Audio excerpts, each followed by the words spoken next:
Today's topic is the fear of making the wrong decision. Yes, indeed.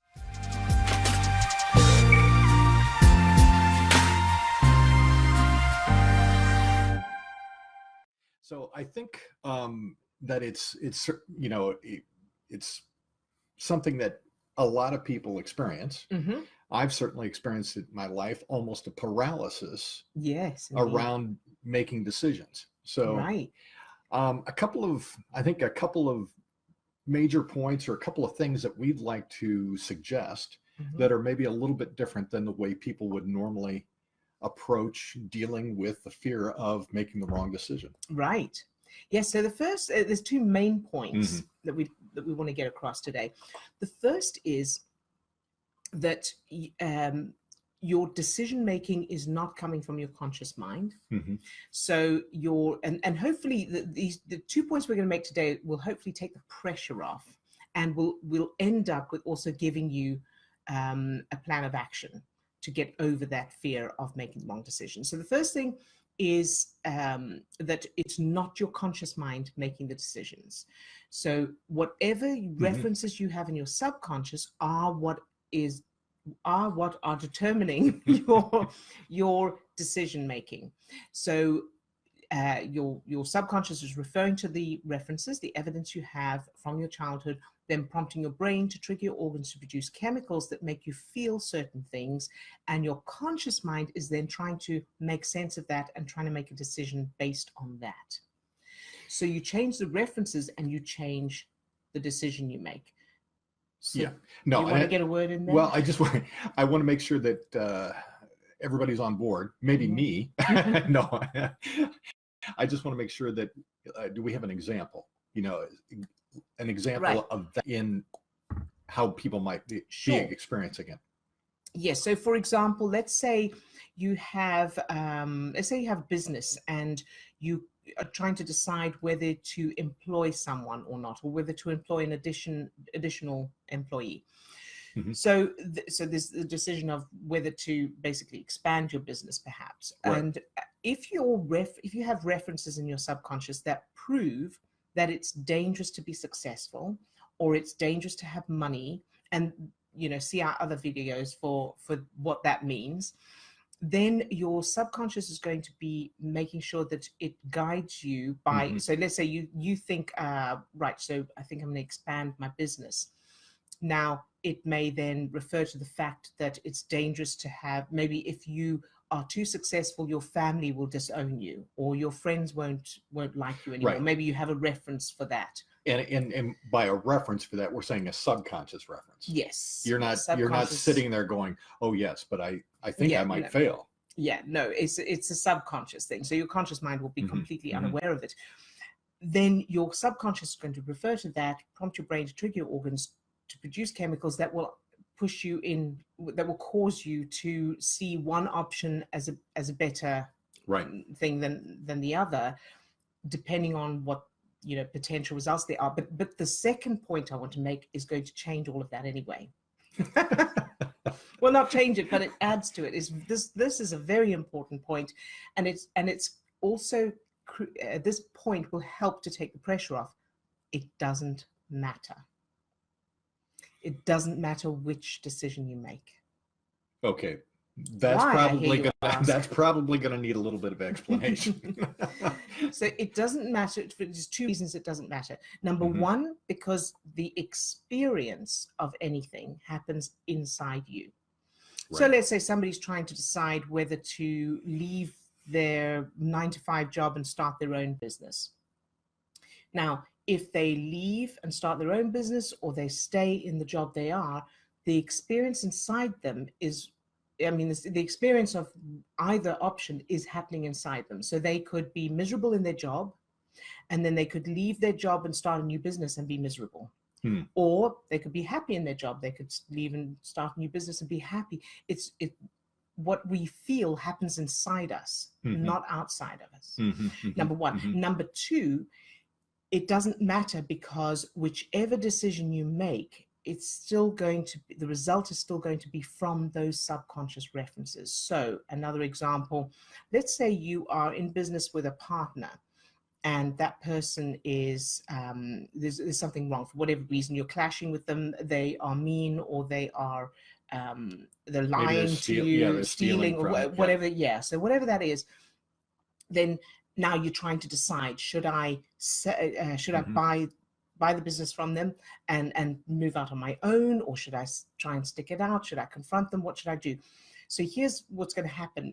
If the references you have in your subconscious from your childhood prove that this is how you are supposed to feel, or this is how people are, this is the way people are, it'll differ from person to person, then you could stay in business with this person and continue to experience the same thing, or you could buy the business from them, go off on your own, and find someone else to do exactly the same thing with. Subconsciously, of course, you wouldn't do it consciously, but you'll end up with the same situation with a relative, personal relationship, another business partner, a supplier, a competitor, the cashier in the supermarket. It could be anybody.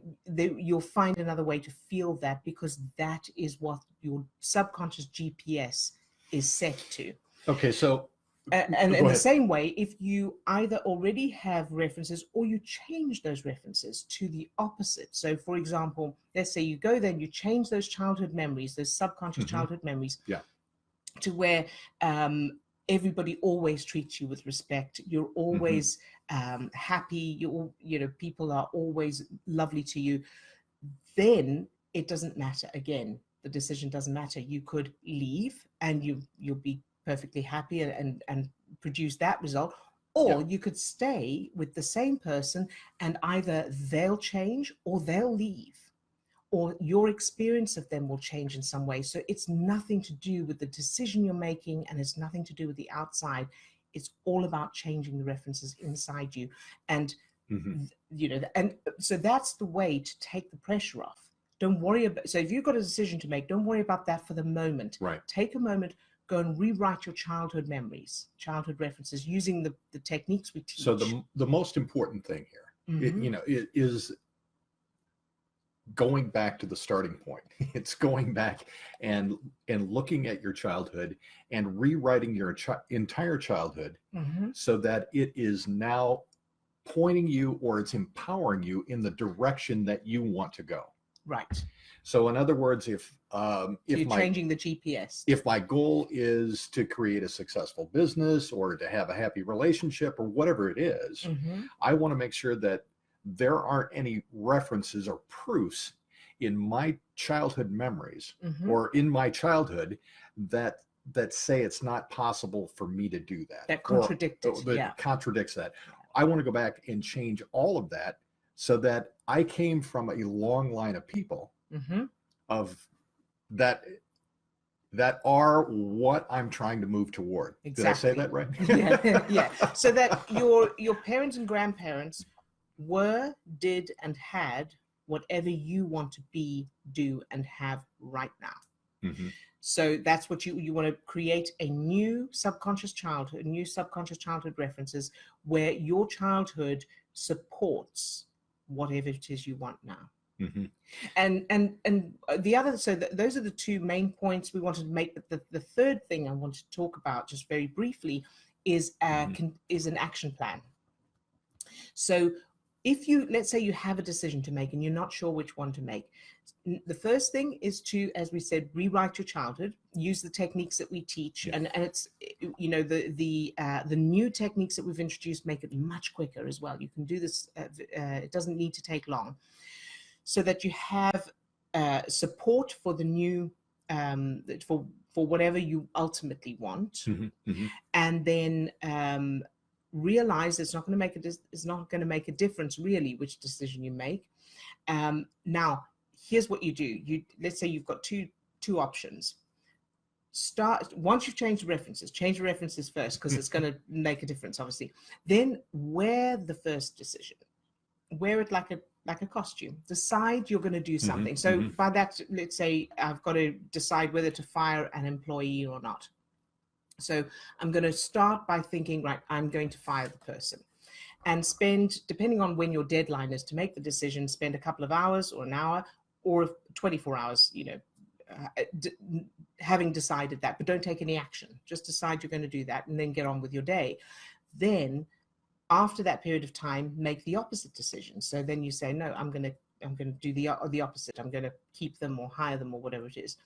And wear that decision for the same period of time. And by the end of that period of time, you'll know which is the right decision to make or which decision you want to make.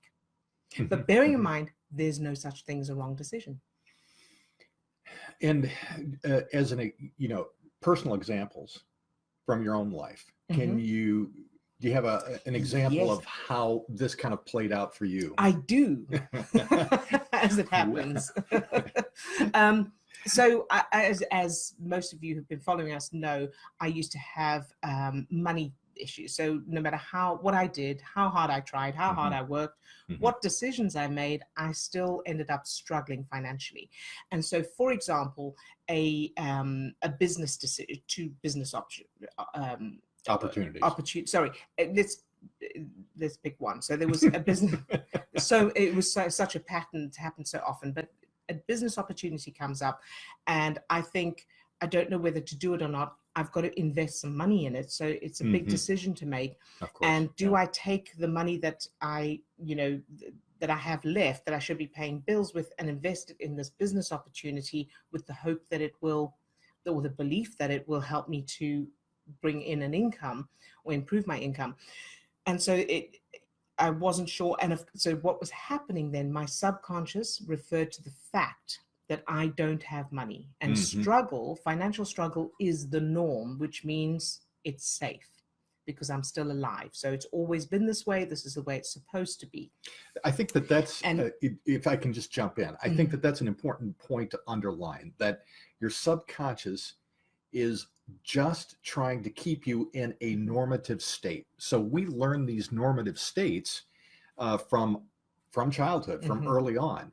And we either learn it through experience, or we learn it watching our parents or watching other people around us. We learn that this is the normative state, and your subconscious, even though it may not be a great state, because living in a place of struggle isn't something you would consciously say, oh yeah, this is what I want. Your subconscious is saying, this is the normative state, and that's what it's pointing us toward. That's what it's trying to keep us in alignment with that state. Right. And so then what it's doing is referring to that fact, that that's the normal, that's how I should be, and then prompting my brain to trigger my organs to produce chemicals that are going to affect my decision.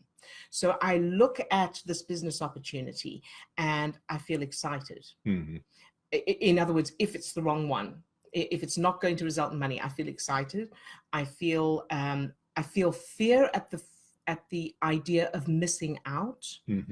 I filter out so my brain will filter out information that contradicts the fact that this is the right decision to make. So I go ahead and do it. I pay the money, and it turns out that's not what it's either a scam, or I can't do it, or there are factors that I hadn't taken into consideration.